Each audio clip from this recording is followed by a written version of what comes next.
ખરેખર આ જે કમિટી બનાવવામાં આવી છે એ ગેરકાયદેસર છે, ગેરબંધારણીય છે અને એનો હું એટલા માટે વિરોધ કરું છું કે યુસીસીએ જે મુદ્દા ઉપર સજેશનો માંગ્યા છે એમાં લગ્ન, છૂટાછેડા, વારસો, દત્તક વિધાન અને લિવ ઇન રિલેશનશિપ માટે એમને સજેશનો માંગેલા છે।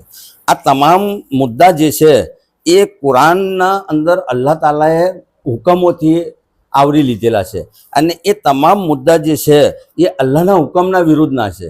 જેમ કે વારસાઈ, તો વારસાઈ માટે અલ્લાહ તાલાએ કુરાનની અંદર દરેકનો એક હિસ્સો બતાવેલો છે કે કોણ કેટલો હિસ્સામાં વારસાઈનો હકદાર રહેશે।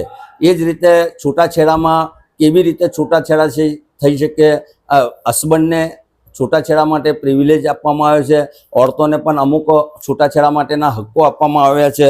તો એ જે આખું એક અલ્લાહ તાલાએ કુરાનની અંદર એક નિઝામ બનાવેલો છે એ નિઝામના અલ્લાહના હુકમોના વિરુદ્ધમાં જો યુસીસીના અંદર આની કોઈ પ્રોવિઝન કરવામાં આવે તો એ શરીયતના વિરુદ્ધ છે અને શરીયતના વિરુદ્ધના કોઈ પણ કાયદાનો હું વિરોધ કરું છું અને એટલા માટે હું યુસીસી કમિટીએ જે સજેશનો માંગેલા છે એ તમામનો અને યુસીસીનો પણ હું વિરોધ કરી રહ્યો છું।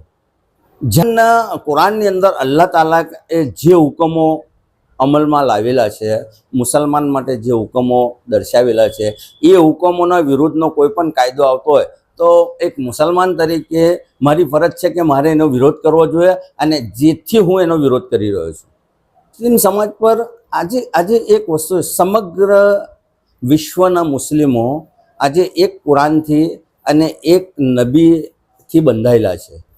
એક કુરાનની ઉપર જ આખા દુનિયાના મુસ્લિમોનો નિઝામ ચાલી રહ્યો છે।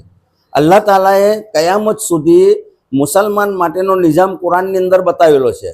હવે એ કુરાનની અંદર જે હુકમો મુસલમાન માટે થયેલા છે એ હુકમોને રદ કરી અને યુસીસીના અંદર નવા જો હુકમો કોઈ લાવવાના હોય અને એના માટે છૂટાછેડા, લગ્ન, દત્તક કે લિવ ઇન રિલેશનશિપ જેવા મુદ્દાઓને જો સમાન રીતે લાગુ પાડવાના હોય તો એ કુરાનના હુકમોનો બિલકુલ વિરોધી વાત હશે અને જે વિરોધી વાત હશે, અગર મુસલમાન યુસીસીને માનશે તો કુરાનને એને છોડવું પડશે અને મુસલમાન ક્યારેય કુરાન છોડી શકે નહીં, એની ઈમાનનો સવાલ આવીને ઊભો છે।